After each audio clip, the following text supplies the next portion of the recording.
আসসালামু আলাইকুম। একটা কথা কমেন্টেটর বা ক্রিকেট বিশ্লেষকরা প্রায়ই বলেন, তা হচ্ছে ফ্লাড লাইটের আলোতে বল বেশি মুভ করে বা বল বেশি সুইং করে। কিন্তু এর পেছনের বিজ্ঞানটা আসলে কি, কেন ফ্লাড লাইটের আলোতে বল বেশি মুভ করে, সে ব্যাপারটা আশা করছি এই ভিডিওটা শেষ হতে হতে আপনি জেনে যাবেন। মিচেল স্টার্কের পরিসংখ্যান দিয়ে শুরু করি। পিঙ্ক বলের টেস্টে, এই টেস্টের দ্বিতীয় ইনিংসের আগ পর্যন্ত 14টা টেস্টে তিনি সর্বমোট 81টা উইকেট নিয়েছেন গোলাপি বলে। 14 টেস্টে 81টা উইকেট। বোলিং অ্যাভারেজ যদি চিন্তা করি, তাহলে লাল বলের ক্রিকেটে মিচেল স্টার্ক প্রতি 28 রান দিয়ে একটা করে উইকেট পান, কিন্তু পিঙ্ক বলের ক্রিকেটে প্রতি 17 রানে মিচেল স্টার্ক একটা করে উইকেট পান। এখন প্রশ্নটা আসতে পারে, তার মানে কি পিঙ্ক বল বা গোলাপি বলে তিনি বলটাকে বেশি সুইং করান? উত্তরটা হচ্ছে গোলাপি বলে দীর্ঘক্ষণ ধরে তিনি সুইং করাতে পারেন। এবং আরও একটা পরিসংখ্যান জানায়, সেটা হচ্ছে মিচেল স্টার্ক যখন গোলাপি বলে দ্বিতীয়, তৃতীয় বা চতুর্থ স্পেলে বোলিং করেন, এই সময়টায় তিনি আরও বেশি ডেডলি হয়ে যান এবং এই সময়টাতে তার অ্যাভারেজটা, বোলিং অ্যাভারেজটা আরও অনেক বেশি মাত্রায় কমতে থাকে। তার মানে একটা বিষয় তো আপনারা বুঝে গেলেন যে গোলাপি বলের সুইংয়ের স্থায়িত্বটা অনেক বেশি থাকে, যেহেতু গোলাপি বলে লাল বলের মতো না, একটা এক্সট্রা কোটেড ল্যাকার থাকে এবং এটার কারণেই আসলে মূলত বলটার দীর্ঘস্থায়িত্বটা আসলে বেশি থাকে সুইংয়ের। আমি এই ব্যাপারেও বিস্তারিত ব্যাখ্যা করব, আসলে কেন সুইং প্রডিউস করার ক্ষেত্রে এখানে আসলে মেকানিজমটা কি, সেটাও একটা বিষয়। দ্বিতীয়ত আরেকটা বিষয়, বেসিক জায়গাটা বলে নিই, সেটা হচ্ছে মিচেল স্টার্কের স্টক লেন্থের জায়গাটা। নর্মালি তিনি 3 থেকে 6 মিটার এই লেন্থেই ব্যবহার করেন হাই পেসের সঙ্গে, এবং টেস্ট ম্যাচ ক্রিকেটের পরিসংখ্যানে দেখা যায় 3 থেকে 6 মিটারের মধ্যে যে সমস্ত পেস বোলাররা বোলিং করেন, লাল বলের ক্রিকেটে তাদের অ্যাভারেজটা হচ্ছে 37.55। পিঙ্ক বলের ক্রিকেটে সেটা 3 থেকে 6 মিটারের মধ্যে গিয়ে দাঁড়ায় 19.53।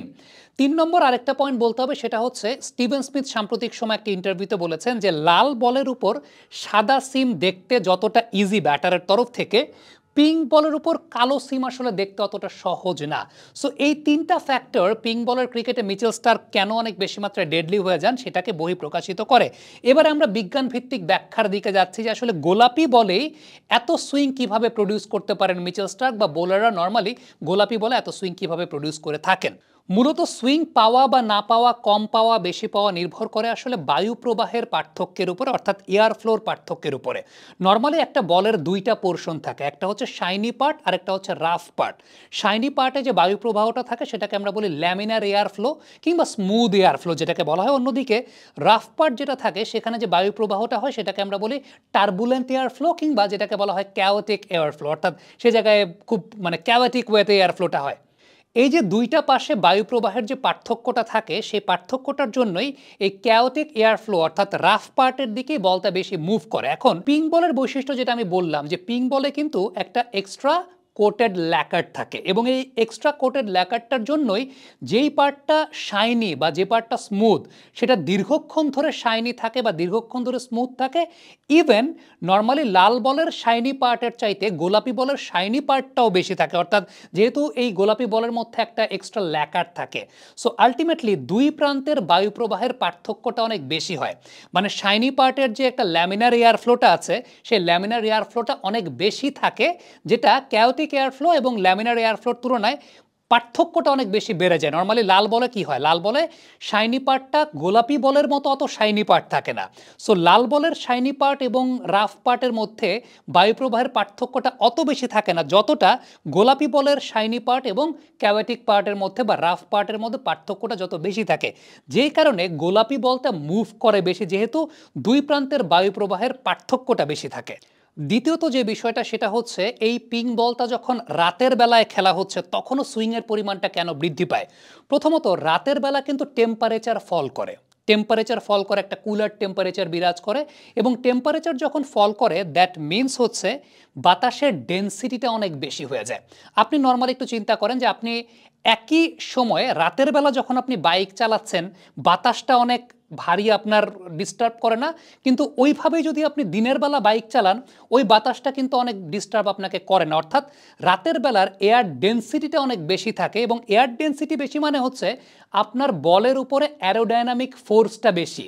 ঠান্ডা বাতাসের ঘনত্ব বেশি, বলের উপর অ্যারোডাইনামিক ফোর্সটা বেশি, যে কারণে রাতের বেলা বলটা মুভও করে অনেক বেশি, যেহেতু বাতাসের অ্যারোডাইনামিক ফোর্সটা অনেক বেশি থাকে। আর রাতের বেলা আরেকটা গুরুত্বপূর্ণ বিষয় হচ্ছে, যেহেতু ময়েশ্চার কন্টেন্টটা অনেক বেশি থাকে বাতাসের মধ্যে, সো আলটিমেটলি ওই সময়টাতে শাইনি পার্টটাতে যেখানে ল্যামিনার ফ্লোটা বেশি সেটা আরও অনেক বেশি মাত্রায় পলিশ থাকে। মানে এমনি আমরা বলছিলাম যে গোলাপি বলের কিন্তু শাইনি পার্টে ল্যামিনার ফ্লোটা অনেক বেশি থাকে, যেহেতু গোলাপি পার্টটা একটা এক্সট্রা ল্যাকার থাকার কারণে চকচকে বেশি থাকে। সো আলটিমেটলি বাতাসে যখন ময়েশ্চার কন্টেন্টটা বেশি থাকছে ওই সময়টাতে কিন্তু শাইনি পার্টের ল্যামিনার ফ্লোটা অনেক বেশি এবং রাফ পার্টের যে টার্বুলেন্ট ফ্লোটা আছে তার তুলনায় ল্যামিনার ফ্লোটা অনেক বেশি থাকার কারণে দুইটার মধ্যে পার্থক্যটা বেড়ে যায়, সো বলটা মুভ করে। এবারে খুব গুরুত্বপূর্ণ একটা বিষয়, সেটা হচ্ছে ফ্লাড লাইটের আলোতে কেন বল বেশি মুভ করে। এটার সায়েন্সটা যদি আপনি বুঝতে চান তাহলে যে বিষয়টা সবচেয়ে ইম্পর্টেন্ট সেটা হচ্ছে ফ্লাড লাইটের আলোতে, ফ্লাড লাইট যখন জ্বলে নর্মালি কিন্তু রাতের বেলা টেম্পারেচারটা ফল করে, সো বাতাসটা ঠান্ডা আছে। তার মাঝে আবার যখন ফ্লাড লাইটের আলোগুলো জ্বলে উঠছে একটা নির্দিষ্ট জায়গায় কিন্তু তখন কিছু হিটও প্রডিউস হচ্ছে। খুব ভালো মতো লক্ষ্য করে দেখুন, একে তো বাতাস তো তখন ঠান্ডা, টেম্পারেচার ফল করেছে, আবার ফ্লাড লাইটের কারণে কিছু কিছু কিছু অঞ্চলে কি হচ্ছে, একটা এক্সট্রা হিটও জেনারেট হচ্ছে। বাবা এত এনার্জি কই পাও? এই পাওয়ার। সো এই যে হিট জেনারেট হচ্ছে এবং সেই সঙ্গে টেম্পারেচার ফল করে গেছে, এই দুয়ের কম্বিনেশনে কি তৈরি হয় জানেন? এই দুয়ের কম্বিনেশনে এয়ার পকেট তৈরি হচ্ছে। এয়ার পকেট তৈরি হচ্ছে, একটা মাইক্রো টার্বুলেন্স ক্রিয়েট করছে। এই যে মাইক্রো টার্বুলেন্সটা ক্রিয়েট করছে আলটিমেটলি একজন বোলার যখন বলটাকে ছুঁড়ছেন সামনের দিকে, একজন বোলার যখন বলটাকে সামনের দিকে ছুঁড়ছেন, এই যে এই এয়ার পকেটগুলো অতিক্রম করে করে বলটা যাচ্ছে না, এয়ার পকেটগুলো যে অতিক্রম করে বলটা যাচ্ছে, এই সময়টাতে বলের শাইনি পার্ট এবং রাফ পার্টের মধ্যে যে পার্থক্যটা, অর্থাৎ এয়ার ফ্লোর যে পার্থক্যটা, সেটা আরও বেশি মাত্রায় বেড়ে যাচ্ছে। সো ফ্লাড লাইটের আলোতে বল মুভ করার পেছনে এটা একটা অন্যতম বড় কারণ যে এমনিতেই রাতের বেলা টেম্পারেচারটা ফল করছে। টেম্পারেচার ফল করা মানে কি? টেম্পারেচার ফল করা মানে হচ্ছে বাতাসের ঘনত্বটা অনেক বেড়ে যাচ্ছে। তার মধ্যে আবার যেটা হচ্ছে যে ফ্লাড লাইট যখন জ্বলে উঠছে ওই পার্টিকুলার এরিয়াগুলোতে কিছু কিছু এরিয়াতে হিট প্রডিউস হচ্ছে। এই হিট এবং কুলার টেম্পারেচারের কম্বিনেশনের কারণে এয়ার পকেট তৈরি হচ্ছে এবং মাইক্রো টার্বুলেন্স ক্রিয়েট হচ্ছে, এবং বলটা যখন বাতাসে যাচ্ছে, একজন বোলার যখন বলটাকে ছুটছেন বাতাসে যখন যাচ্ছে, তখন আলটিমেটলি যে কাজটা হচ্ছে সেটা হচ্ছে এই এয়ার পকেটগুলো অতিক্রম করে যেহেতু যেতে হচ্ছে, সো শাইনি পার্ট এবং রাফ পার্টের মধ্যে যে বায়ুপ্রবাহের পার্থক্যটা অনেক বেড়ে যাচ্ছে, যে কারণে রাতের বেলা বলটা মুভও করছে অনেক বেশি।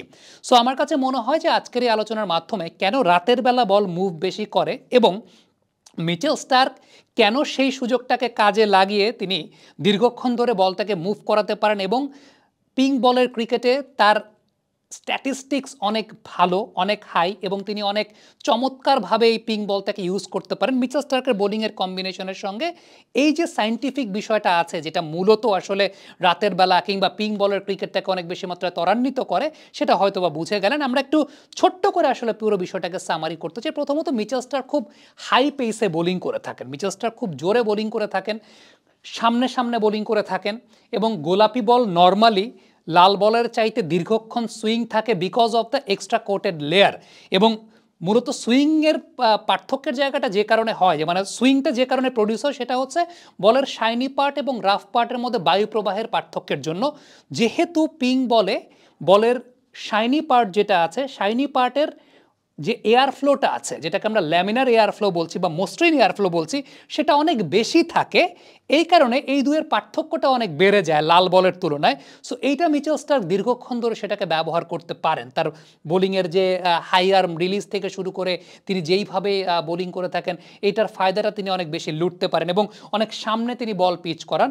এরপর যখন গোধূলি লগ্নের পর যখন রাতের বেলা চলে যায়, রাতের বেলা চলে যাওয়ার পর আলটিমেটলি টেম্পারেচারটাও ফল করে যায়। টেম্পারেচারটা ফল করে গেলে কি হয়, বাতাসের ঘনত্বটা বৃদ্ধি পায়। এই যে বাতাসের ঘনত্বটা যখন বৃদ্ধি পায় তখন কিন্তু বলের উপর একটা অ্যারোডাইনামিক ফোর্স এটা অনেক বৃদ্ধি পায়।